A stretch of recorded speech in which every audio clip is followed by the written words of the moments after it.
Israel has been caught spying again and again. There are no consequences for this behavior. In fact, the president tries to deny it. He is the frog in the story of the scorpion and the frog. Why'd you sting? Why'd you spy on me? I do everything for you. I thought it'd be a good time to reintroduce an interview I did with Grant Smith. I think it was from 2013, back when Philip Nozet was caught spying. It's the day he was busted. It happened to be the day Grant was coming on to talk about how Israel stole nuclear material and technology from the United States. We ended up covering both topics since that was the news of the day. And you can hear the same rhetoric about Iran, the same Israeli spying, the same pushing. It's the same then as it is now. The lies haven't changed. Israel's behavior hasn't changed. And the U.S.'s policy toward Iran hasn't really changed. Maybe it's gotten a little worse. So I'll give you Grant Smith from Boiling Frogs Post, the old name for Newsbud, back when I worked with Sibel Edmonds. It's also on ANC Report. I've interviewed him many times since then, most recently about his book, Big Israel. Highly recommend going and listening to that interview too. All these are on Patreon as well. Here's Grant Smith talking about Israeli spying and Israeli nuclear weapons.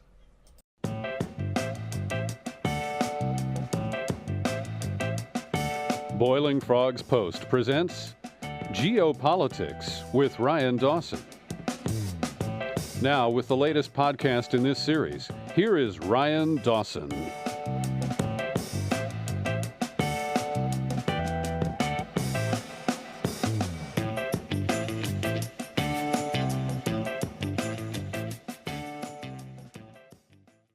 With all the hollow talk about Iran building nuclear weapons and being a threat to world peace, one must stand in awe at the audacity and hypocrisy of Israel, which tries to hoard hundreds of nuclear weapons which it acquired by routinely stealing technology and material from the United States, and in the process left radioactive pollution in Pennsylvania.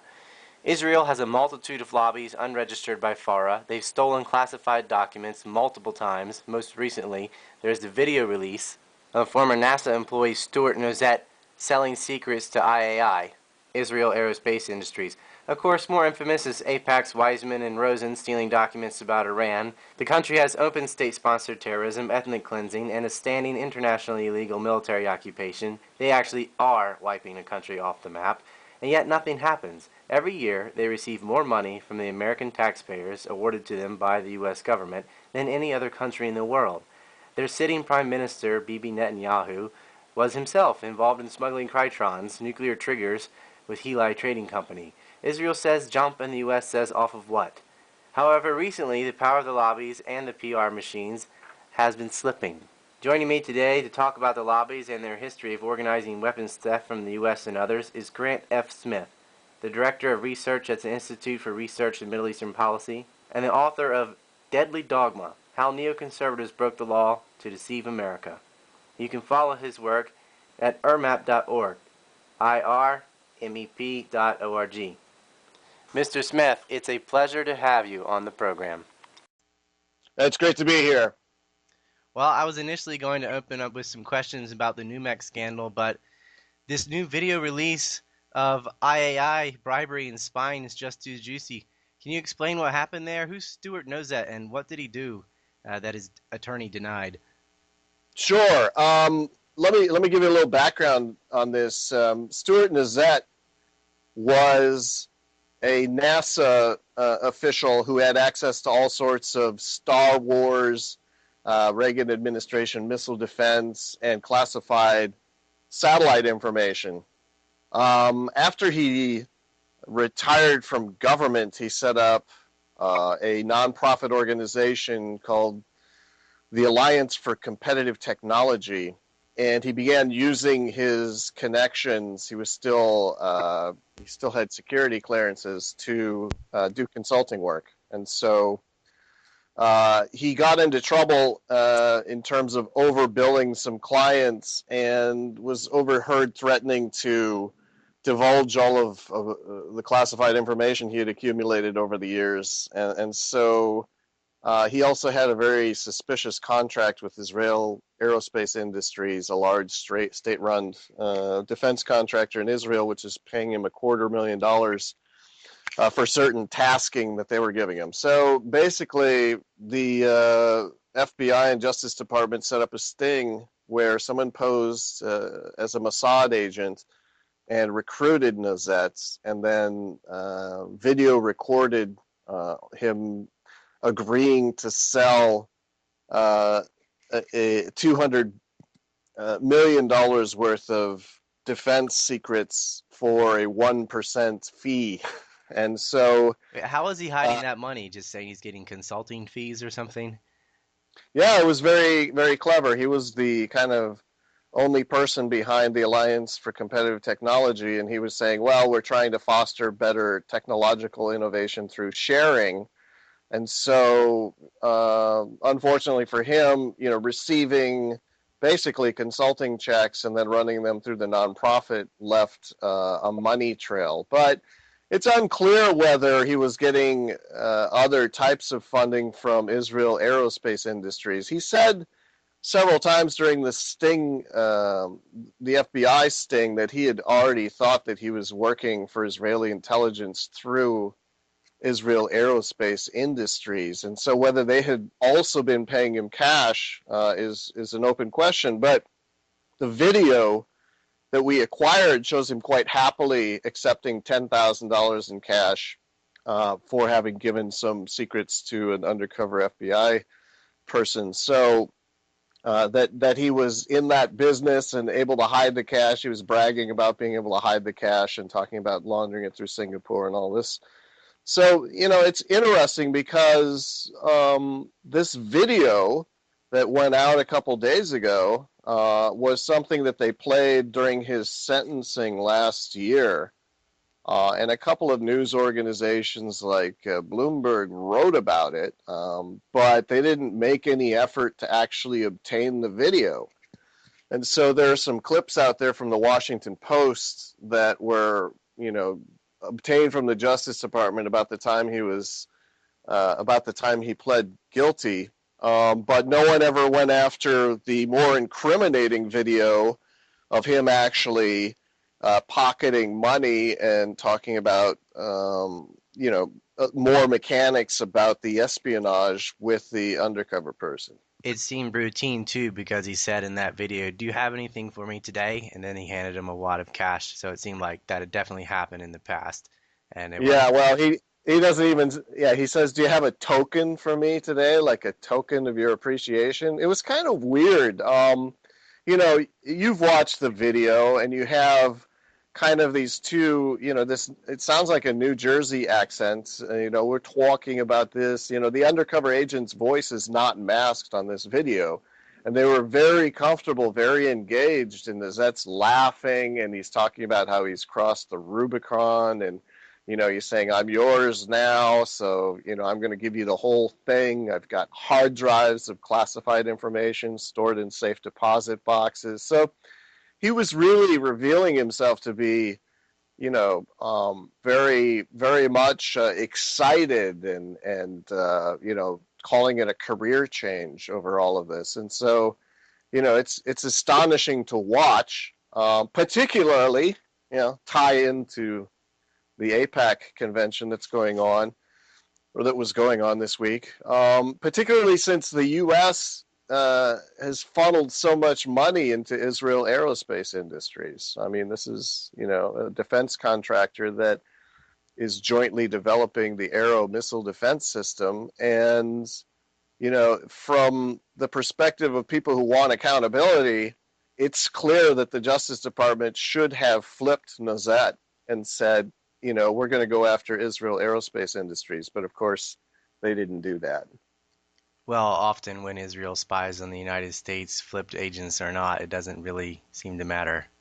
It really comes up. No, but they would have done that if it had been a Chinese defense contractor, and they certainly would have done it if it had been, anything to do with Iran. There would have been an effort to kind of get to the bottom of it and not hermetically seal off kind of Nazet and the Alliance for Competitive Technology, and only go after that aspect. The funny thing that you see if you go through the other clippings on YouTube when this thing broke, it's almost as though Fox News and NPR and all of the others had been issued by the Justice Department a statement that they had to repeat every minute that they were talking about the story, which is there's no indication the government of Israel was involved. There's no indication the government of Israel was involved. And that's clearly not true. It's their own state-run industry on the other end of the spy ring.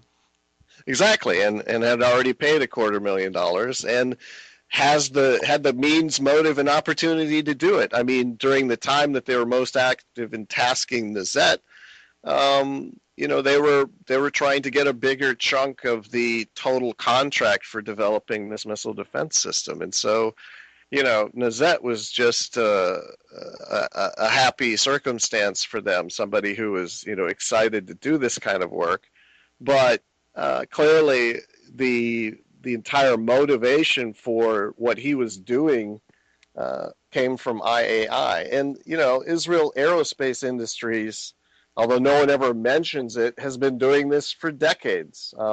They were founded by a convicted felon who made his bones by obtaining Lockheed Constellation aircraft for pennies on the dollar after World War II and turning it into a smuggling airline that successfully created a Panamanian front company for a number of these planes, and then collapsed it and flew them overseas to smuggle arms from Czechoslovakia to Palestine.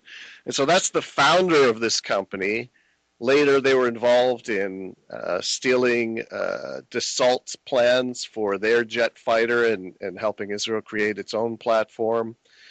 Rooms of plans, just giant quantities of plans. They were involved in Iran-Contra in some aspects. They were involved in all sorts of things. And so, and a lot of those guys from both Iran-Contra and from the ZOA guys got pardoned after being caught. Well, absolutely. Al Schwimmer was pardoned relatively soon. What you see in the documentary record is that some of the early smugglers who were smuggling for the War of Independence in the 40s, Al Schwimmer, Hank Greenspun, Charles Winters, all of these people later received presidential pardons. But they were definitely crooks. And Hank Greenspun, who later went into the publishing business in Las Vegas, his FBI report says that they were involved in bribing jurors to get lighter sentences. And in this case, he never went to prison and later got a pardon. So there's a whole lot of corruption involved in the fact that such major arms traffickers, just violating the Arms Export Control Act and Neutrality Act willy-nilly, never really faced any consequences. And indeed, it helped their reputation with their foreign patrons. Yeah, Charles Winters smuggled in some B-17 bombers, B-17, which, at that time was high-tech. Well, it was. These things cost $250,000 to develop back in the day. He acquired them because he wanted to have a fruit business, bringing in tropical fruit between Florida. And he had sort of demilitarized some B-17s to haul cargo. But those were still very valuable in terms of being able to retrofit them and use them. And so, this whole history is surprisingly well documented in declassified Justice Department and CIA documents. There's a 7,000-page archive in Maryland in the new National Archives 2 building, which have photographs of the B-17s and the Lockheed Constellations. They have all sorts of information about Jewish agency funding for the airliners. And, the investigation only managed to convict a handful of people. And if it had been done right, if they really wanted to uphold U.S. laws, then they would have literally arrested hundreds and hundreds of people, including a lot of lawyers in New York, including a lot of on-the-ground people all over the country. But instead, they just let it all go. And our argument is really that we're in kind of the state we are today because it's now assumed that this sort of impunity is going to continue indefinitely, that you can pretty much do anything you want if you're righteous. Yeah, and even Uh, some of the convictions that they got weren't, I mean, they'd go to jail for maybe 18 months for crimes like that, which should have been for life or years, a well, little bit.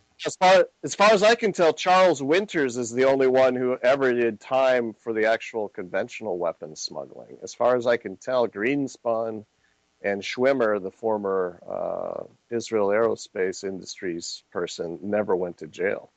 So they had fines instead. But, it's really interesting to read some of the declassified investigation files because, the people who were sort of the lantern-jawed FBI people on the ground following all this knew that the pressure to quash all these prosecutions was being applied on the president by lobbyists like Abraham Feinberg, the mythical man who had funded Harry S. Truman's whistle stop campaign and was instrumental in moving massive amounts of money around from Truman to the LBJ administrations. They knew that he was putting together a war chest and an entire group of people to pressure and make sure that none of the people centrally involved in moving the money were ever prosecuted. And they won. They managed to keep a lot of people from ever even being indicted. Nahum Bernstein, who actually wrote the checks for some of the planes, was a prominent lawyer in New York, and he was moving all sorts of cash around, and he just operated with just this absolute aura of impunity. He had, some of his former law partners became district attorneys, and he had New York police on the payroll. So he was kind of one of these people who was operating above and beyond the realm of anybody who actually, could be indicted. And then it was Truman's hand-picked Attorney General Thomas Clark who basically put the kibosh on making ZOA comply with FARA, the Foreign Registration Act.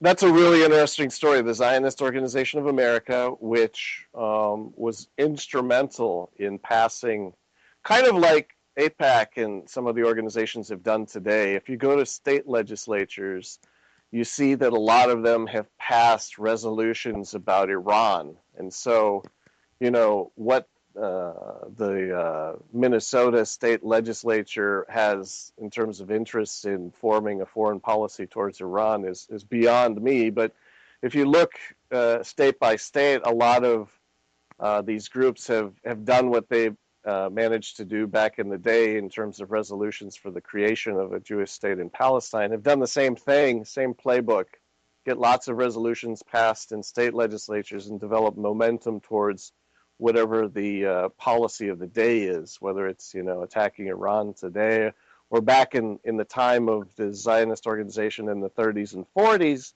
it was, the creation of a Jewish state in Palestine, passing resolutions, collecting money. And then, of course, some of their people were also involved in arms smuggling, such as Rudolf Sonnenborn, who met with David Ben-Gurion, who asked him to put together a network of people to give him arms and move some of the huge surplus World War II material that was coming on the market as surplus, move that overseas through shell companies. And so there was a clear connection between organizations claiming to be harmless nonprofits like the Zionist Organization of America and the arms smuggling. They tried not to mix the money together, but they were clearly using their clout in terms of their massive membership to pressure for and then later work for statehood. And so you have the Justice Department and State Department, which administered the Foreign Agents Registration Act for 7 separate occasions, ordering this organization to register as a foreign agent since they were under the control of the World Zionist Organization. And yeah, as you said, they made a deal with the top person of justice, and that really shows how political DOJ attorney generals are.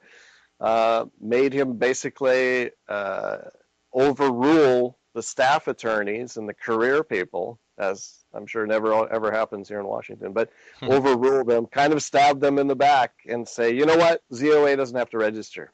Didn't give any sort of statutory justification, didn't cite any new findings because all of the professional research had already been done about the control relationships, and most concerning, the fact that this foreign entity could order the ZOA to engage in, quote, special activities, unquote, to support the state. And so they wanted it registered. They wanted it openly regulated. They wanted, 6-month reports filed about budgets and political activity. And the ZOA said no, and the Justice Department pretty much had to take that.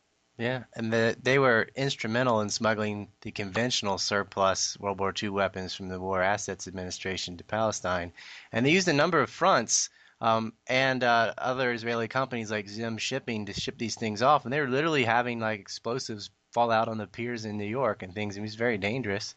It could harm Americans. Well, it was. That's exactly what got law enforcement interest onto them in the first place, was the fact that they're mislabeling all of these crates and sending implements of war overseas. But a lot of these companies, and there's just an entire raft of them, were nonprofits or for-profits, and there were many of them: Machinery Processing and Company, Foundry Associates, Machinery Manpower for Palestine, Service Airways, Machinery and Metals Company, Martech, Palestine Vocational Service, Western Trading Company. I mean, just the list goes on, and every single one in the network was picked up in the Justice Department's investigation in this 7,000-page archive I'm mentioning. But many of them were allowed just to shut down, and many of them were allowed to kind of convert into ostensibly legitimate organizations to, function as purchasing agents for the new IDF. So I think it would have been good for the Justice Department to actually revoke or attempt to revoke the corporate charters of a lot of these corporations.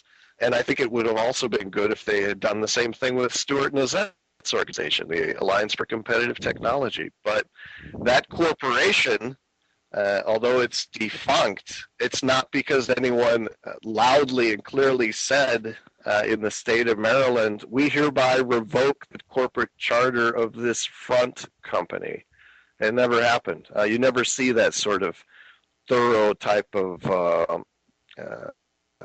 effort made.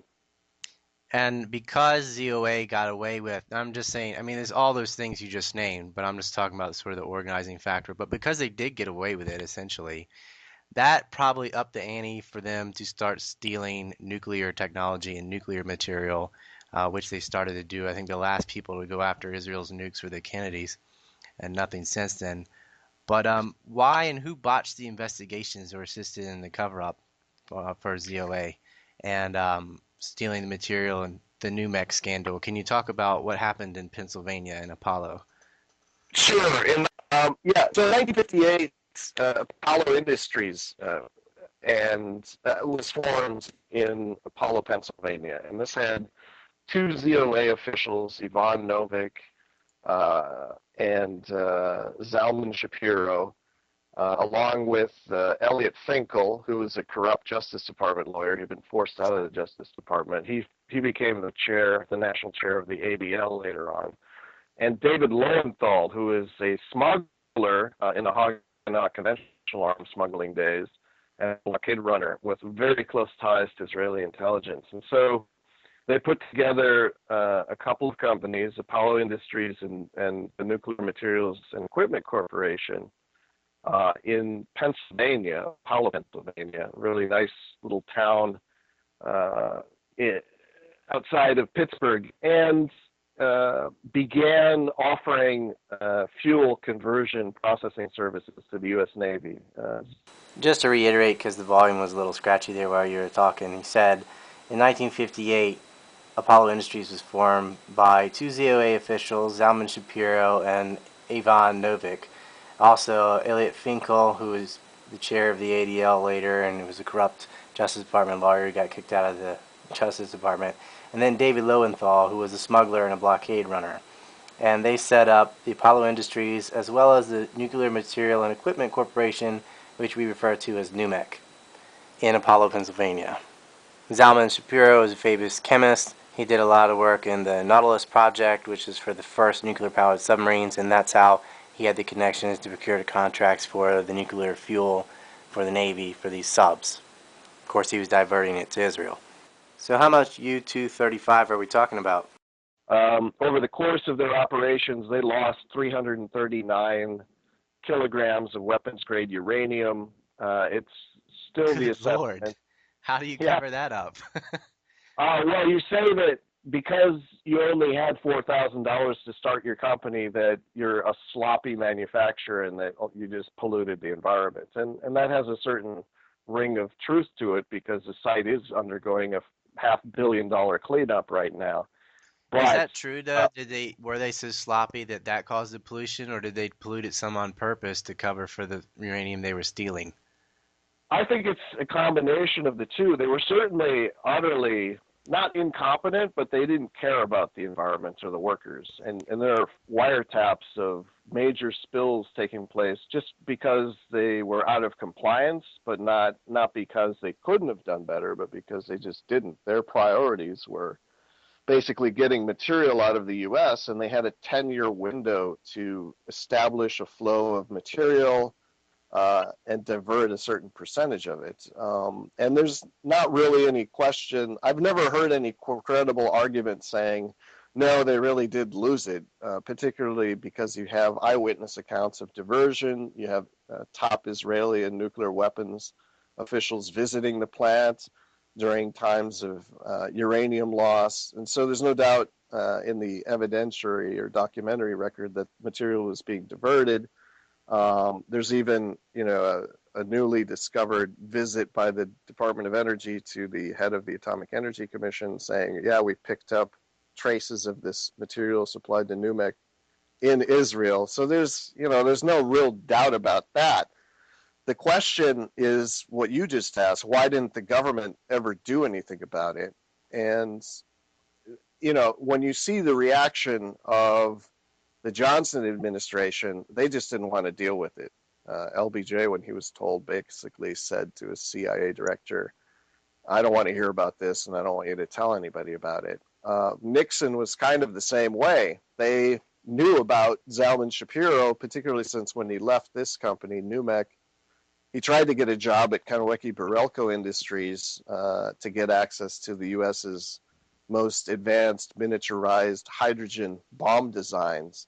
And they had to engineer a way for that not to happen without, stepping on the toes of the lobby. And they were, the documentary record shows they were extremely concerned about not having public relations backlash in the U.S. for either of the two challenges, getting Zalman Shapiro away from U.S. nuclear secrets, and then later they didn't want to be penalized if they withheld Phantom fighter jets from Israel in an attempt to pressure it not to go nuclear. And so that's why we have this, idiotic policy of nuclear ambiguity where presidents go mum anytime the question of Israeli nuclear weapons come up. Shapiro meet with Jonathan Pollard's handler at Apollo, right outside of NUMEC? I mean, how does he explain meeting with Mossad agents and losing uranium? Yeah, he's never explained why he invited Rafael Eitan in to visit and why he told the Atomic Energy Commission that Rafael Eitan was an energy specialist, which he's not. He never explained why he invited Shin Bet operative Abraham Bender in. And that's the amazing thing in the documentary record is that those obvious questions were never asked, even when he was interviewed by a member of Congress. Oh yeah, I mean this just sounds just like Wiseman and Roseman at AIPAC, and no hard questions. Larry Franklin went to jail, but the two guys actually stealing the secrets, caught red-handed, and they got fired from AIPAC, but nothing really happened. I mean, well, I would disagree on 2 points. If we jump ahead to the AIPAC espionage case in 2005, there are some similarities.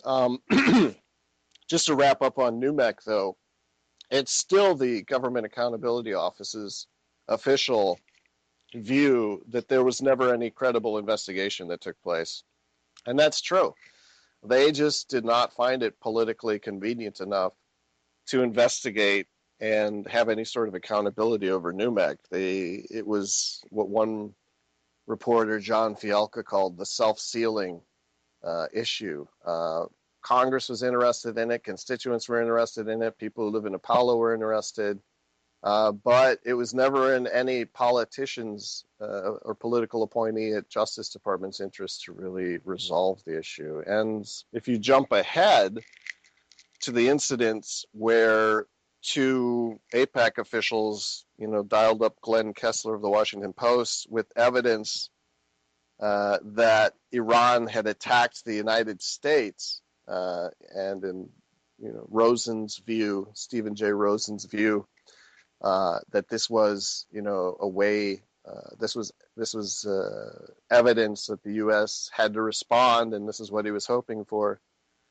That case, I think, was a watershed, and actually there was, I would say, just the fact that it came out so quickly, and the public became aware of it so quickly, was a watershed. Because if we go back to the 40s, people didn't really know about all of this smuggling that we were talking about, the arms, the shipments, the docks, the airplanes, the smuggling. Well, there was no internet yet, But I was going to point out Johnson's attorney general was the son of Truman's attorney general.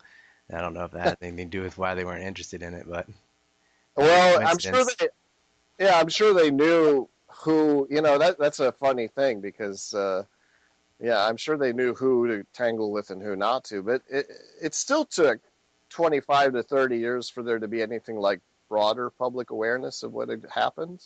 And in the case of NUMEC, you didn't really have much hard information coming out until the late 70s. In terms of when AIPAC stole the trade secrets of 70 organizations lobbying against trade preferences for Israel in the middle of the 80s. Nobody really knew about that fully until 2010 when the FBI files were released, although some people knew about it because they were their secrets being used against them. But there's something about when Stephen Rosen was calling the Washington Post to, get this pretext for war against Iran rolling, just the fact that there was an FBI investigation and indictments, and people found out about it relatively immediately, that was a change because it kind of stopped that particular campaign to entangle the U.S. in a war with Iran, kind of stopped it in its tracks. And, you mentioned the internet as being a reason for that, and I think you're probably right. A lot of the establishment media organizations are so terrified of doing any legitimate coverage on this issue that if it had been just left to ABC, Fox, and the others, and they knew that if they kept their tongues that nobody else would ever find out, then probably, who knows what would have happened. But instead it was a big deal, and alternative media kept it in the spotlight until Obama quashed it in 2009.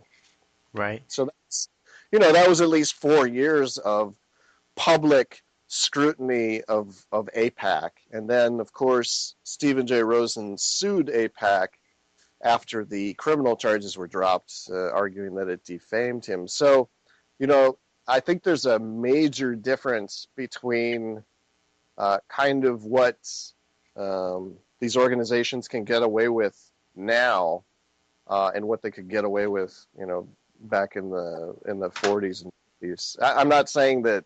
Oh, it's definitely improved compared to how it was, but it's nowhere near satisfaction. I'm not sure if NUMEC's really over. What about the people on Apollo? Is there any court cases or anything? Because they polluted that town with radiation. Shouldn't they be able to take them to task, or are they just taking on too many New York lawyers, or what's going on there? Well, the situation is tough because the environment is polluted, and the U.S. Army Corps of Engineers has kind of taken over from the Nuclear Regulatory Commission. A lot of the citizens and environmental groups around Parks Township and Apollo, Pennsylvania, right along the river there, are really dissatisfied with the way the cleanup has been handled and the way wrongful deaths for radiation sickness have been handled. And so they're happy that the Justice Department, or excuse me, that the Army Corps of Engineers is coming in and overseeing the cleanup. They've managed to get some defense appropriations when John Murtha was in place to fund health concerns and, kind of say these were the Cold Warriors who are helping us get a nuclear navy. And everyone has found it to be in their best interest to steer around the diversion issue and pretend that NUMEC was not a smuggling front and that nothing ever happened. And in terms of court cases, there are a whole bunch of civil court cases against the companies that acquired NUMEC after most of the smuggling occurred. But they are also steering away from the entire time period when it was independently owned by, again, the Zionist Organization of America. But didn't this new startup tiny company do a joint venture with the Atomic Energy Commission in Israel? I mean, isn't that a red flag? Yeah, I thought it was a red flag. They had a joint venture with the Key Front Organization for Israel Atomic Weapons Development Organization, which is the Israel Atomic Energy Agency. So they had, this joint venture necessitated the shipment of irradiators, which look kind of like big waste baskets, full of, ominous markings of radiation on the outside. It necessitated the shipment of a lot of those, under extreme security and El Al airline shipments and shipments from New York piers on Zim ships. That's a pretty dangerous way to do it. Just throw it in a container? It's, if you're going to ship U-235, what you don't want is somebody opening them, and you don't want to put anything like that in a bonded warehouse where some pesky customs official might not believe that it's an innocent shipment. Actually, you're not supposed to ship an irradiator with anything inside of it. So you're supposed to ship materials separately from equipment. But what was seen by a NUMEC employee in the 1960s is that Zalman Shapiro was overseeing stuffing a bunch of U-235 canisters into an irradiator and then shipping the irradiator on a out by ship. So Israeli ships. And not go through a bonded warehouse. The ISO-Red joint venture was a pretext for having to ship things to Israel, and it didn't last very long. As soon as it was acquired by Atlantic Richfield, they didn't value the venture at all. They gave all the stock back to the Israelis and said, "We don't want to have anything to do with this." And so that kind of shows what they thought of it. But it provided a pretext for shipping containers, kind of like after World War II, aid to displaced persons necessitated shipments by these charitable organizations of boxes labeled clothing and machinery and all of this, which were actually in reality full of ammunition and explosive blocks purchased, again, for just pennies on the dollar as World War II surplus. So, what is it? Is it over? I don't think it's over. And what you've seen that's really interesting in court is that longest running foreign agent in the United States for legal help is actually defending the companies that later acquired NUMEC. And so it's kind of Well, kind they of acquired interesting. their liabilities as well when they got them, I guess.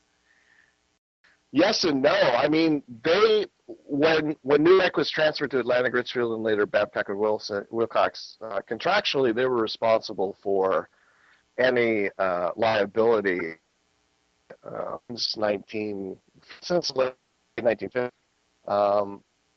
It's my understanding, though, that liability policies don't cover criminal activities, and Right. so if someone were to go to a judge and say, look, this was a smuggling offense, and so all of these cleanup costs have to be seen within the context of a criminal activity. What we have here is not a cleanup site, it's a crime scene. Mm-hmm. And so if someone made that argument, it would probably actually be better for Babcock and Wilcox and Atlantic Richfield. You know, I'm not defending their operations of the smuggling company after they acquired it, but it would probably be better for them if that argument and said, look, you know, we can't be responsible for a $4,000 operation that was principally designed to smuggle uranium. That's not something that we should be held to account for. And all of these liability policies can't pay for that kind of thing because that was outright criminal activity. And so if they went to court with that argument, they might actually be defending the interests of their shareholders a lot better than allowing the principal foreign agent for the Israeli company that comes in whenever an Israeli official is charged in U.S. courts for war crimes. So they've kind of thrown away their best legal argument. What firms are involved here? Arnold and Porter, which is this firm I've been referring to, has been representing the Israeli government since June of 1964, dismissive lawsuits against Ariel Sharon, against various Israeli military officials. They've been paid up to $500,000 a year by the Israeli government. They're on a $10,000 a month retainer. And curiously, they're kind of managing all the lawsuits in this small town in Pennsylvania. This powerhouse global DC-based firm has somehow found it possible to become involved in these NUMEC lawsuits, and they're slaughtering the plaintiffs who are trying to get health compensation. So that's a real problem. The big issue with NUMEC in Pennsylvania is that everyone's steering around the elephant in the room, and that is the smuggling past and origins of this plant. And the press is afraid of it. Reporters on this issue in and around Pittsburgh and Apollo know the backstory, but they don't want to report on it because that doesn't help them as businesses. So there's a real problem. This is what you get when you agree, such as Joe Biden has even said this in a Zionist Organization of America meeting overseas. He said it's important that the U.S. and Israel never air their disagreements in public. And this is kind of another instance of why that kind of secrecy allows real harm and real corruption to just breed. NUMEC should have been resolved back in the early 70s. There should have been massive arrests. They should have taken down the plant basically as soon as they found out what it was, instead of just allowing it to just keep polluting. And they should have made an example out of the organizations and individuals who are running it, and they should have asked for the uranium back.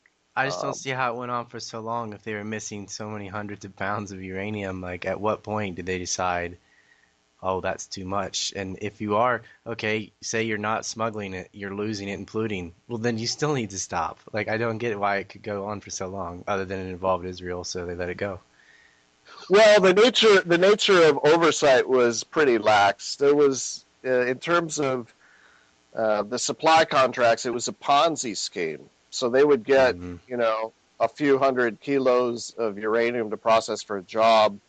But then before they were finished, they would receive another few hundred kilos for another job. And so what was being siphoned off and sent overseas was not immediately noticed because they were being hidden with and rolled over into new contracts. And so only when they couldn't renew their supply contracts only when it was beginning to catch up with them because the losses were so big. Only then did it become apparent that there were massive quantities of materials unaccounted for. So, if you look at that, That makes sense. yeah, if you look at that compared to a financial crime, it's pretty much the same thing. You can hide these things for decades and decades before they blow up, but they will blow up. And this one, instead of confronting it, you can really see it in the documents when Henry Kissinger is advising Richard Nixon what to do. And some of these classified memos of Kissinger and Nixon only came out relatively recently in 2009 and 2010, and very few people have examined them closely. But they didn't want to pay a political price. They didn't want bad press. And they knew that if they suddenly started, hammering people responsible for diversion, that is exactly what would happen. I mean, by the end of, skipping ahead to the 2005 AIPAC brouhaha, by the end of that process, you had major organizations and newspapers accusing the FBI of anti-Semitism, rampant, ongoing institutionalized bias. Now, why is that? Like, why can something that ridiculous even stick, then or now? I mean, we have a foreign government stealing from the United States. That should be news, and it shouldn't hurt the reporters at all. Now, I know it's true. I mean, I agree with you, and I agree with Kissinger too. But why is it that such a hollow accusation to say, look, you're anti-Semitic, which is a prejudice against an ethnicity, because you are talking about what a country has done to another country? I mean, there's no relationship between the two. I agree. I'm not saying that it's an argument that has a lot of intellectual firepower behind it. All I'm saying is that people are afraid to be on the receiving end of it. That's all I'm saying. And if you do look at the news clippings, they were coming out of the Washington Post. The Washington Post took an institutional stand that Rosen and Weissman should not, that there should be no trial. There was a massive media campaign. In fact, the Reporters Guilds even filed briefs in that against any sort of special handling of classified information. I mean, you had this massive and sometimes behind-the-scenes intervention by media to really affect the trial and make it more difficult, as opposed to saying, okay, well, let's see what this process brings. There was no interest in having the AIPAC officials on the stand and a judge, looking over what they had done and making any sort of judgment. The effort was to shortchange it, and the Washington Post and other newspapers were leading the charge. If you look, there was definitely many accusations about how this prosecution could even come about, and how it was just a result of bias. And I know, I remember reading them, but they were all lame. Like I just don't see why I'd fear it. I know they do, but I wish more people would just do the right thing, because people calling you names or coming up with these lame excuses as they did for that cover-up is just, nothing really to fear. I mean, the press can say all it wants. But it's a matter of conflation that works. I mean, it's certainly not the only lobbying organization that would do something like that. I mean, if you were calling for example, real oversight and prosecution for violations of SEC regulations, you would be hit back with charges that you're trying to undermine capitalism or finance. I mean, conflation. You're too big to fail. Yeah, but I mean, conflation is the name of the game, and so the Israel lobby has been doing that forever. And you know that as well as they involve a lot of the big banks and MNIC corporations too, because like a lot of the foreign aid to Israel is earmarked to be respent on U.S. arms, etc. So it's really like the Japanese would call it zaibatsu of organizations that play off one another, because one policy feeds into the other for profiteering. I don't know if it might look more like a karitsu, sort of Japanese mafia or kazuka. Yeah. I don't know what they call them. I'm not in Japan. Yakuza, right? It certainly has all the familiar attributes, but I think one of the reasons we've got such lousy mainstream reporting, and I would include the Nazet video in that as just the most recent example, is there's been an ongoing campaign to really try and get friendly journalists in place and organize media boycotts if there's a news organization that's digging too deeply. I mean, they're so exposed and so vulnerable that they've found it in their interest to pretend that none of this really exists. And going back to NUMEC, I read probably every major news piece about NUMEC that was ever written. So, in reviewing every single major news piece about NUMEC, you have reporters suppressing the name of the plant and its location. You have the New York Times doing sensational, accurate headlines overseas and bland, ultimately forgettable ones in the U.S. You have people long associated with, kind of covering for Israel, writing speculation that it was an approved CIA transfer of U.S. material. I mean, just stuff that, in retrospect, it looks like garbage. It looks like not serious investigative reporting. And then the serious reporters like John Fialka covered it intensely, and then were never revisited it. They never followed up on it. They'd write a few stories and not go back to it even as new developments emerge. So total media fail in terms of putting NUMEC into the timeline of Israel's nuclear weapons development and getting stakeholders, meaning taxpayers, honest government employees, people who live in Apollo and parks, stakeholders, any sort of accurate assessment of what's going on. And it's really shameful. And there still hasn't really been any recent reporting. I mean, we've managed to kind of like the Nazet videotape,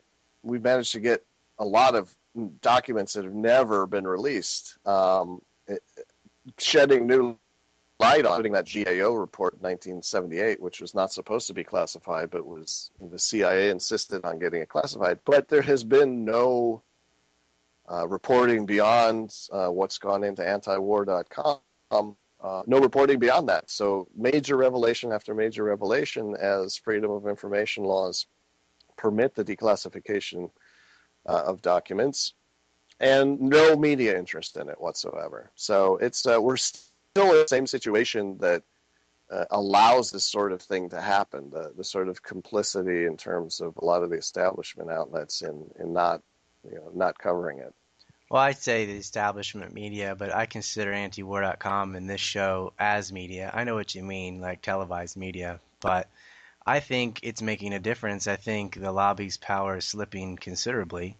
They've had a couple recent fails recently. When you say they are starting to fall apart, I mean, I know they weren't very happy about Chuck Hagel getting nominated.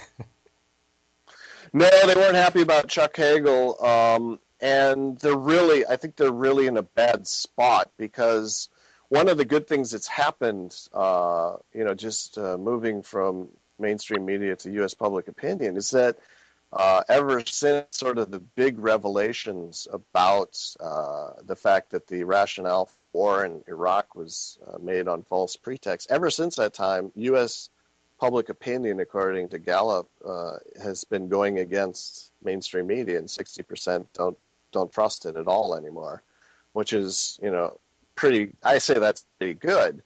And the problem the lobby has right now is really the fact that public opinion has gone against them in terms of the Israel-Palestine issue, where, according to a Chicago Council poll that came out last year, and some recent ones as well, more than 60% of Americans don't want to take Israel's side in that conflict. And so you've got, in the same poll, Americans, 41% saying that U.S. aid should be decreased or stopped altogether, and 45% saying that should be kept the same. And meanwhile, the requests for exemptions from sequester and ever more military aid keep going, and they keep getting it. And so the lobby's challenge right now is American public opinion is swinging against them because Americans are more educated, thanks to, I would say the decline of mainstream media, more educated about it, and they don't want to be complicit in it anymore. And so I think, whether Hagel turns out to be a good Secretary of Defense or he kind of, takes some of his brilliance and does a Robert McNamara, who knows? Anything could happen. But what's not happening, what doesn't seem to be happening, is any reversal since the beginning of the 2000. Doesn't seem to be any reversal in the number of Americans who are looking at all of this and saying, no, I don't want to be complicit in it. So I think that's a good thing. I think the ones that are saying no, though, are saying it with an exclamation point now.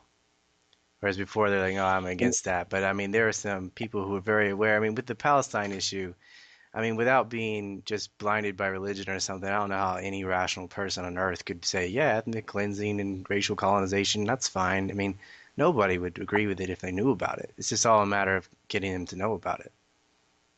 Right. But I mean, I think nobody, except for those who've been writing the stories and pumping the propaganda organ, I don't think anyone has any idea just how much effort has been made to dehumanize the Palestinians and tell a story that has so little basis in fact that Americans, if they believe it, they have no choice but to want to support the Israelis, surrounded by Arab hordes. And, one of the things that came out in some Senate hearings back in 1963 was the extent to which the Jewish Agency was funding propaganda efforts in the U.S. All the major magazines were running stories pretty much written for Tel Aviv.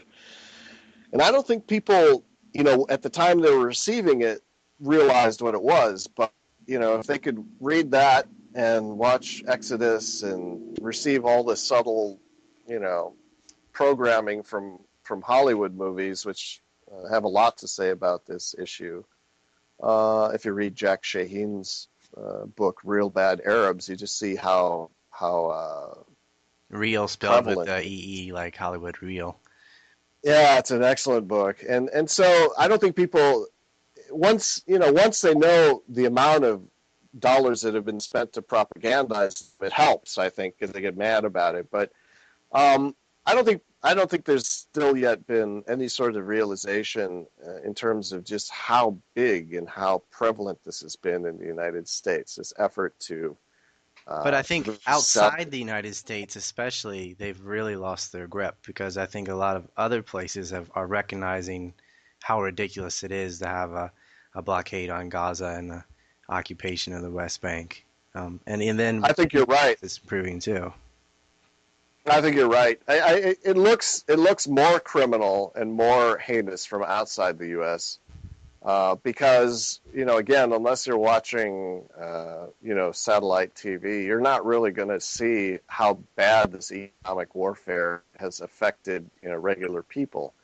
You're just not going to know. But in, Latin America or parts of Europe and Asia, they are going to see that. And then, Americans wonder why, the UN General Assembly, there's such anger, and of course the lobby's going to spin it as irrationality and support for terrorism. So we're still on the receiving end of just really, I would say, cunning yet immoral propaganda on this issue. It's always being spun, and it's not to say the battle's over just because 60% of Americans don't trust mainstream media. It doesn't mean that they're getting a lot of great information from the sources that we mentioned, but at least they have access to it now. Before they didn't have any access to it. So I think that's a plus. Yeah, and the internet's growing. I mean, we have more social networking sites, we have more video share sites, we have radio programs like this, and I think the writing's on the wall. It's going to happen within our lifetime. Israel cannot just continue the way it's behaving currently. anymore, just like the apartheid in South Africa. I mean, you just can't get away with it. They can't control all the media once it gets on the internet. So, I mean, really all they have left is the U.S. and Canada. Most of the world is against them. Politicians might not be, but I'm talking about the public. They're not for right. It. Right. I think it's, the difference between having a tight grip on the politicians in one country on the basis of a coordinated network of campaign contributions. I wouldn't bet the farm on that either. I think it's naive to think that you can allow public opinion to diverge so much from public policy, and I think it's frankly quite dangerous from the perspective of people who are in the lobby and pushing a war in Iran. Dangerous to be out trying to do that publicly. I think they've been forced to do it. I mean, it's pretty common to hear people say, "Oh yeah, the Israel lobby wants a war with Iran, but nobody else does," which is accurate.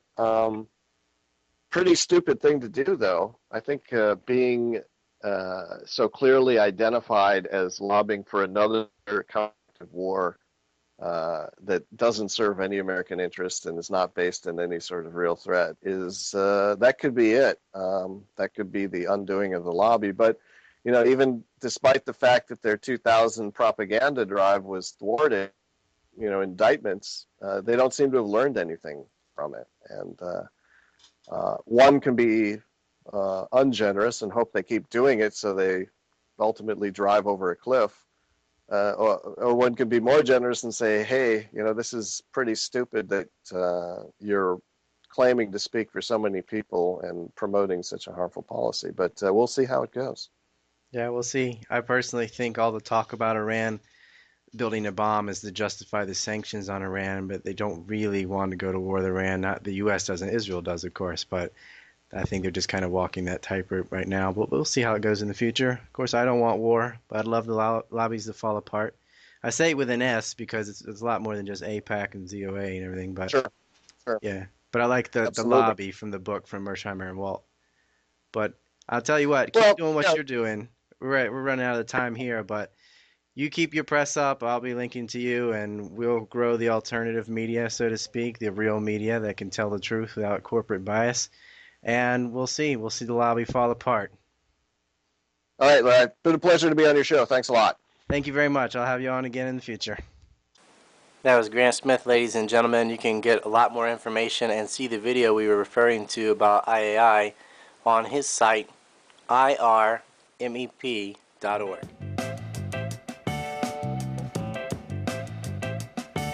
Check back soon for another episode of Geopolitics with Ryan Dawson, exclusively here at BoilingFrogsPost.com. We'd like to thank you for your support of our work and invite you to share it with friends and ask them to support it as well.